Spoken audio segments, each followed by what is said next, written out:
Class second year physics में हम लोग प्रिज्म द्वारा प्रकाश का अपवर्तन तथा वर्ण विक्षेपण क्षमता वाले लेसन में हम लोगों ने प्रिज्म के लिए सूत्र का डेरिवेशन कर चुका है। उस सूत्र के आधार पर हम लोग न्यूमेरिकल क्वेश्चन सॉल्व करेंगे। जैसा कि आपके सामने क्वेश्चन दिया गया है, किसी प्रिज्म के पदार्थ का अपवर्तनांक √2 तथा प्रिज्म कोण 60 अंश है। अल्पतम विचलन कोण की स्थिति में ज्ञात कीजिए। पहला हमें निकालना है अल्पतम विचलन कोण का मान ज्ञात करना है। दूसरा हमें निकालना है आपतन कोण का मान ज्ञात करना है। तीसरा अपवर्तन कोण का मान ज्ञात करना है और चौथा हमें निर्गत कोण का मान ज्ञात करना है। तो हम प्रिज्म के लिए जो फार्मूला फाइंड किए हैं उस फार्मूले के आधार पर हम इसको सॉल्व करेंगे। हम लिखेंगे प्रश्न के अनुसार प्रिज्म के पदार्थ का अपवर्तनांक। प्रश्नानुसार लिखेंगे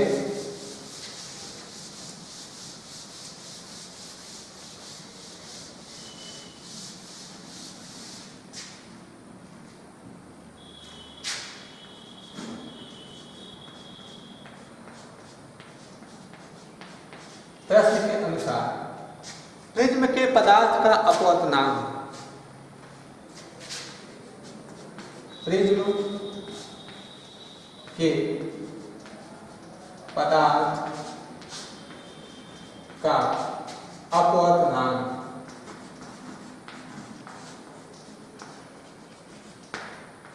अपवर्तनांक को हम लोग यहां से रिप्रेजेंट करते हैं।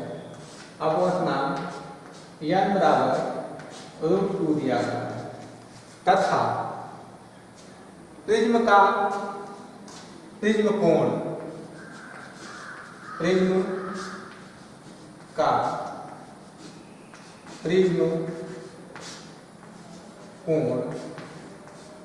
प्रिज्म कोण को हम लोग कैपिटल ए से रिप्रेजेंट करते हैं।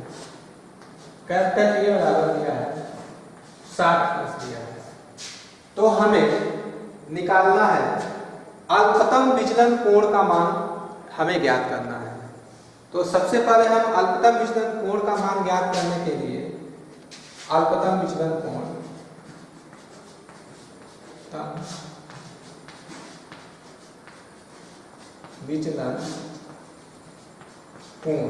अल्पतम विचलन कोण को हम लोग डेल्टा यम से रिप्रेजेंट करते हैं। यह हमें फाइंड करना है। प्रिज्म के लिए हम सूत्र जानते हैं। प्रिज्म के पदार्थ का अपवर्तनांक n sin a plus delta m बटे 2 अपान sin a बटे 2। यह फार्मूला प्रिज्म के पदार्थ के अपवर्तनांक के लिए हमने फार्मूला डिराइव किया। हमने n sin a plus delta m बटे 2 अपान साइन a बटे 2 होता है। ये कैसे होता है इसको डिराइव करके हम निकाल चुके हैं। यहाँ पे सारी वैल्यू को हम यहाँ पुट करेंगे। यहाँ पे लिखेंगे इस फार्मूले में वैल्यू को पुट कर देंगे।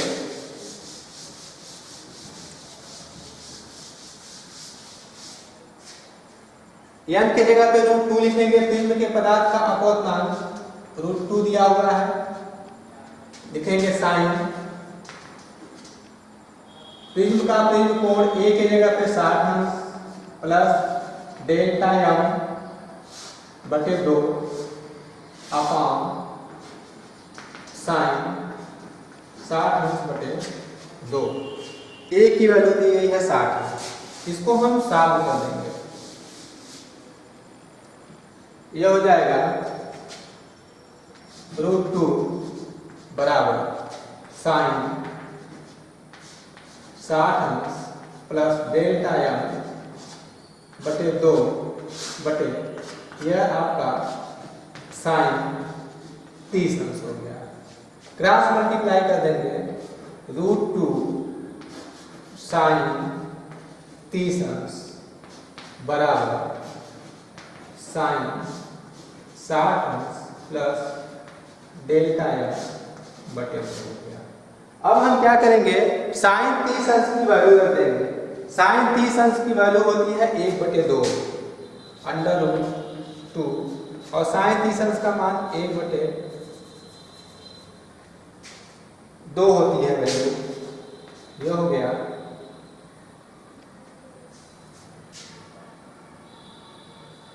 एक बटे 2 हो गई वैल्यू।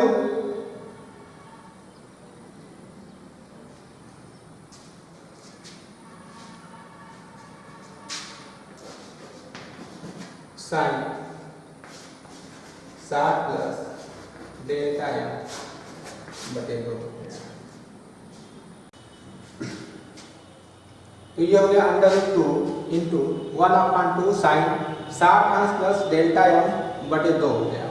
अब इसको हम क्या करेंगे, लिख देंगे अंडर रूट 2 बटे 2 बराबर साइन 60 प्लस डेल्टा एम बटे 2 हो गया। अब यहाँ पे हम ऊपर नीचे अंडर रूट 2 से गुणा कर देंगे।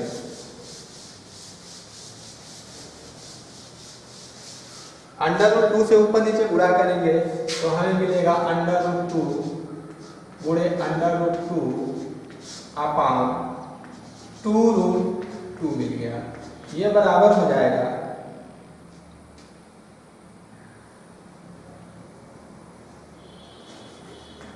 साइन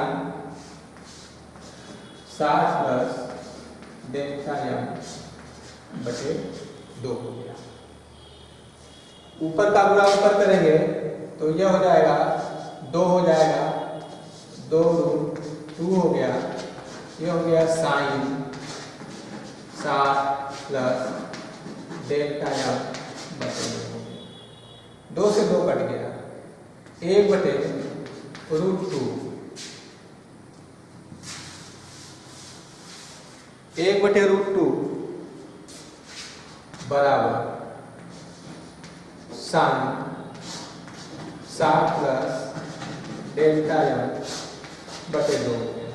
अब हमें यह फाइंड करना है कि 1 बटे रूट 2 किसकी वैल्यू होती है। 1 बटे रूट 2 साइन 45 अंश की वैल्यू होती है 1 बटे रूट 2। लिख देंगे साइन 45 डिग्री बराबर ये हो जाएगा साइन 60 प्लस डेल्टा एम बटे 2। यहाँ से साइन कैंसिल हो गया। ये 45 अंश बराबर 60 प्लस डेल्टा एम बटे 2। इस तरीके से इसको लिख सकते हैं। इसका हम क्रॉस मल्टीप्लाई कर देंगे। क्रॉस मल्टीप्लाई करेंगे तो हमें मिलेगा 60 plus delta M 60 plus delta M बराबर 45 हुए 2 हो गया। यह 60 प्लस डेल्टा एम बराबर 90 हो गया।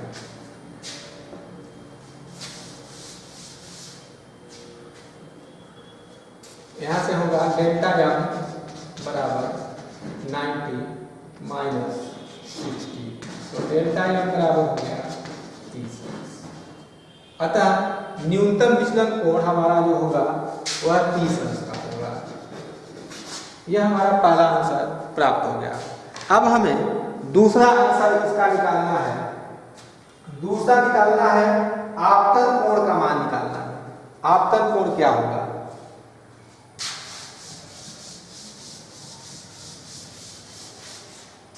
दूसरा क्वेश्चन हमें सॉल्व करना है।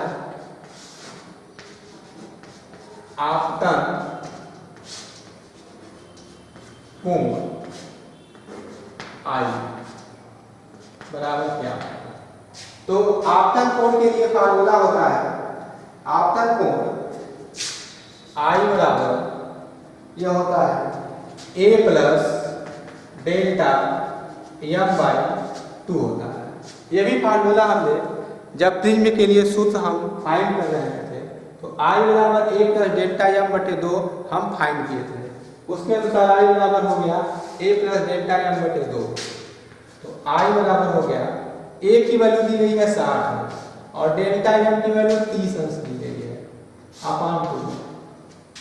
यह 90 बटे हो गया 2 हो गया, यह 45 डिग्री। आपतन कोण का मान होगा यह 45 डिग्री का होगा। अपवर्तन कोण का मान हमें निकालना है तीसरा निकालना है अपवर्तन कोण।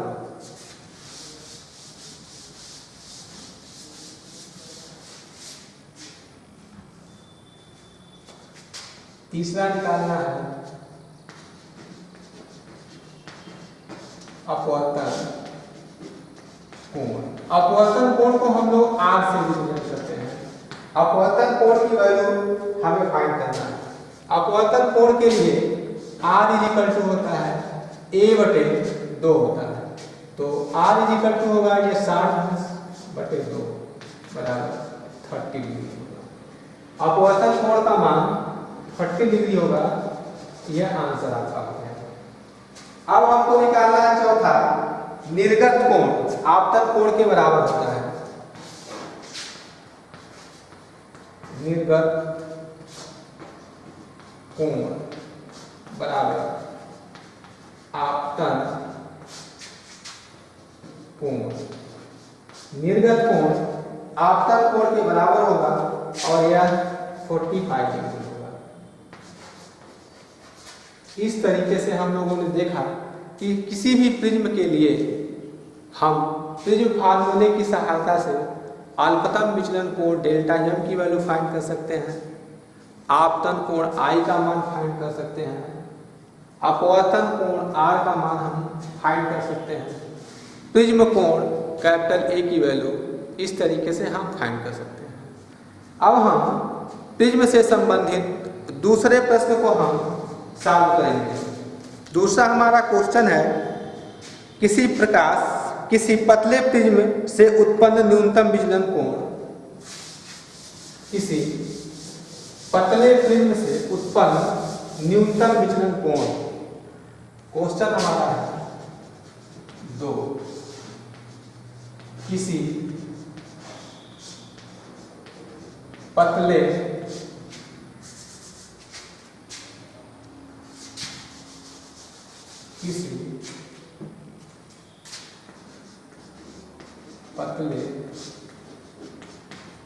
प्रिज्म से उत्पन्न किसी पतले प्रिज्म से उत्पन्न न्यूनतम विचलन कोण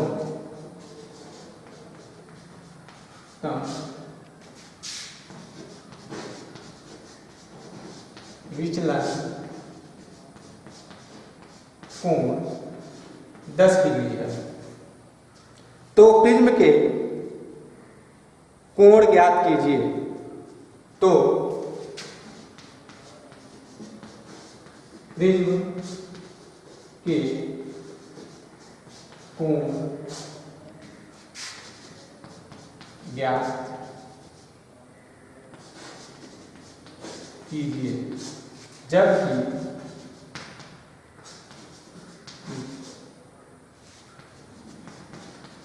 प्रिज्म के पदार्थ का अपवर्तनांक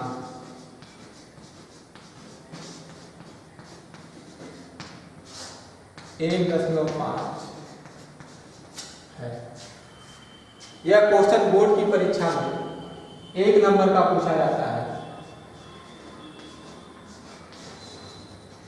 और बहुत बार यह क्वेश्चन पूछा भी गया है। किसी पतले प्रिज्म से उत्पन्न न्यूनतम विचलन कोण 10 अंश है, तो प्रिज्म के कोण ज्ञात कीजिए जबकि प्रिज्म के पदार्थ का अपवर्तनांक 1.5 दिया गया है। तो इसमें हम क्या करेंगे, प्रश्न के अनुसार जो जो चीज दिया गया है उसको लिखेंगे। प्रश्नानुसार विचलन कोण का मान दिया है। प्रश्नानुसार न्यूनतम विचलन कोण का मान दिया है।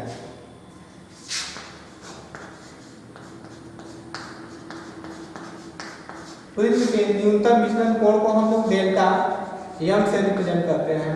Delta M is equal to 10 degree दिया हुआ है और प्रिज्म के पदार्थ का अपवर्तनांक n बराबर दिया है 1.5 दिया है।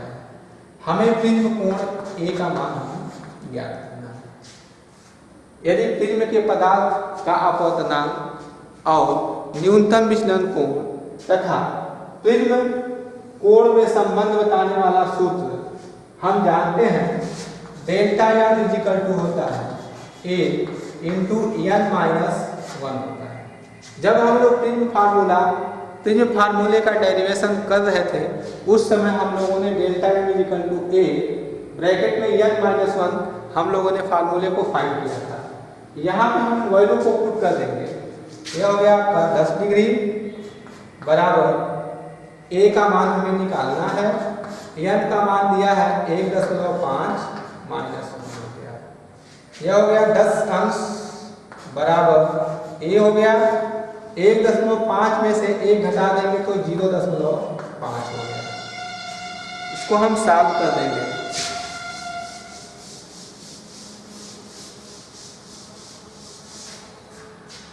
तो ये हो जाएगा आपका ए बराबर 10 बटे 0.5। ए बराबर होगा, ऊपर हम क्या करेंगे 10 से गुणा कर देंगे, नीचे 5 20। प्रिज्म का प्रिज्म कोण जो होगा 20 अंश हो जाएगा। यह आपका तो इस तरीके से किसी प्रिज्म का न्यूनतम विचलन कोण, अपवर्तनांक और प्रिज्म कोण 3 अननोन क्वांटिटी में से किन्हीं 2 अननोन क्वांटिटी का मान दिया गया हो तो तीसरी अननोन क्वांटिटी का मान हम आसानी से निकाल लेते हैं। अब एक क्वेश्चन हम और करेंगे।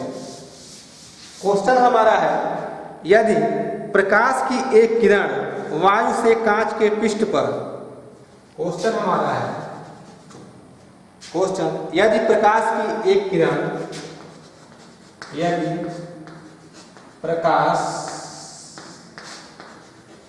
की एक किरण, प्रकाश की एक किरण वायु से कांच के पृष्ठ पर,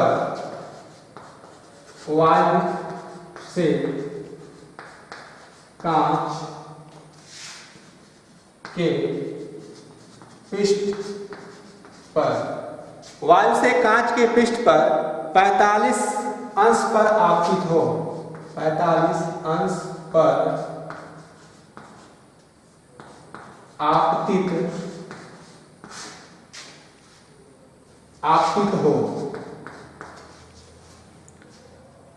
हो तो यह 15 अंश विचलित होती है। तो यह 15 अंश विचलित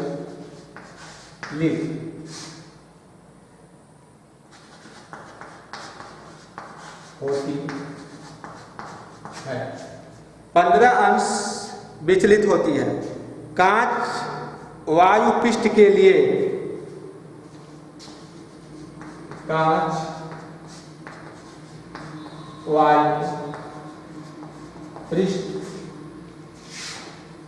के लिए क्रांतिक कोण की गणना कीजिए। कोण की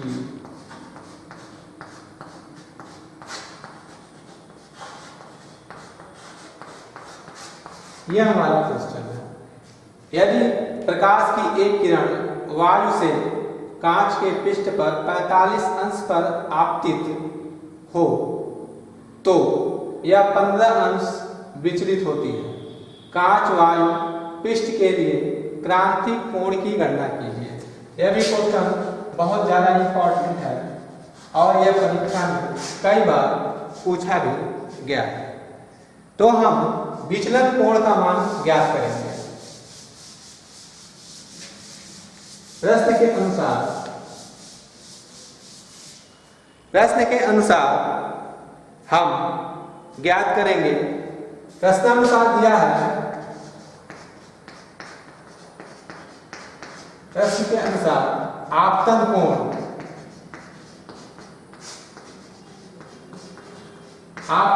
I का मान 45 अंश दिया गया है और अपवर्तन कोण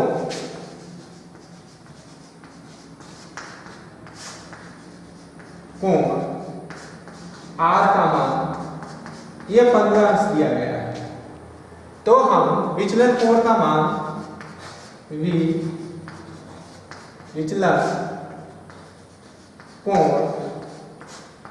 डेल्टा बराबर I माइनस R, विचलन कोण का मान डेल्टा बराबर I माइनस R हम फाइंड करेंगे। यह हो जाएगा डेल्टा बराबर I का मान है 45 डिग्री माइनस यह हो गया 15, यह हो गया 0, 5 में से 5 गया 0, यह 30 अंश हो गया। डेल्टा का मान हमें प्राप्त हो गया 30 अंश। अब हम जानते हैं कि माध्यम का अपवर्तनांक n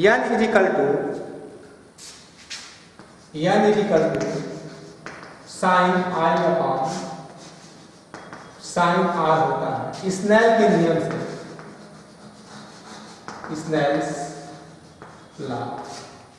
स्नेल के नियम से sin I upon sin R होता है। I की वैल्यू दी गई है, I बराबर कितना दिया गया है 45 अंश, यानी sin 45 डिग्री और R की वैल्यू दी गई है, R की वैल्यू 30 अंश दी गई है, sin 30 अंश। sin 45 अंश का मान 1/√2 होता है और sin 30 अंश का मान 1/2 होता है। इसको हम सॉल्व कर देंगे। तो सॉल्व करेंगे तो n हो गया 1/√2 गुणे 2/1 हो गया, यह हो गया 2/√2 हो गया। हम जानते हैं कि यह अंश है और यह हर है।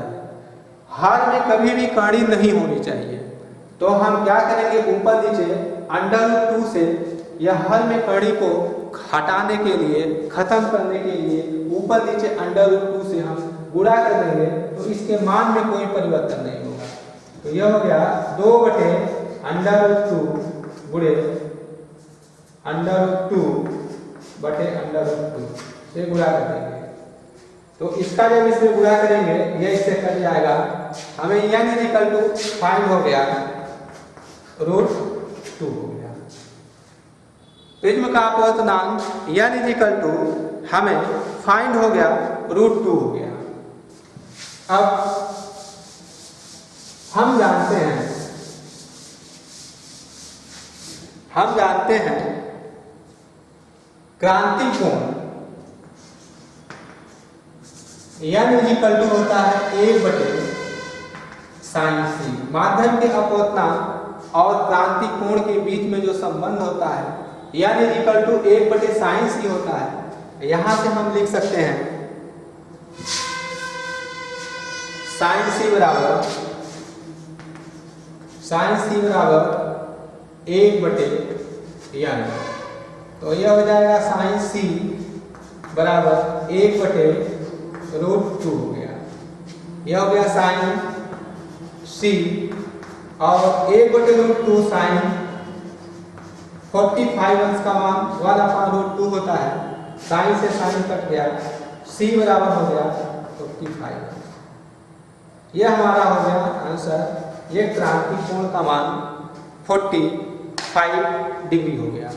इस तरीके से हम लोगों ने देखा कि प्रिज्म से संबंधित हम लोग क्वेश्चन को इस तरीके से आसानी से हम लोग सॉल्व कर सकते हैं।